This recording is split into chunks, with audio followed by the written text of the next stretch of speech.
Мынакей ертеңки улакка базар коргондо улакка сайла турган тайлардын калгандары базардан алынып атат. Калган үйдө төөлөр торпокта калынды бүгүн. Азыр көрөбүз.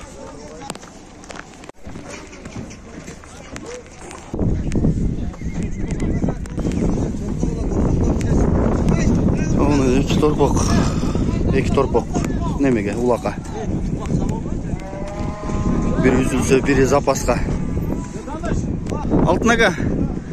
Оны эки торпокпу? Мен качтан Алтын ака биякты. Канча кило чыгат примерно союлганда? 60ка барабы, а? Капар ака. Эртеге 60 чыксын. Турабы? Мынакей, барса 60 кило болуп атканда, тег жипсиз кылабыз деп атат. Таза кылабыз деп жеңил алып тур торпокту. Тайлар дагы чоң экен. Ошондой экен, а.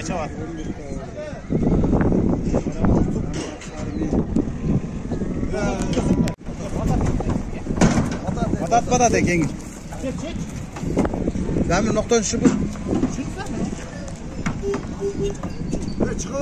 Аз бул көк алмага барат да прямо, а? Ошол жерде эмеде ымыныкында деп атат. Ымы каерде? Кыргоо. Ошол жерде эмелер тайлардын төөлөрүнүн калган ошол жерде деп атат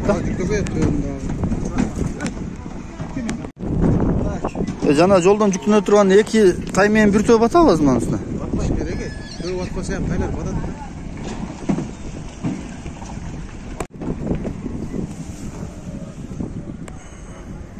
Жолдон канча деди? 12-13 тай. 11 тай. 11 тай эки торпок экен. 11 тай эки торпок сага жүктөлдү.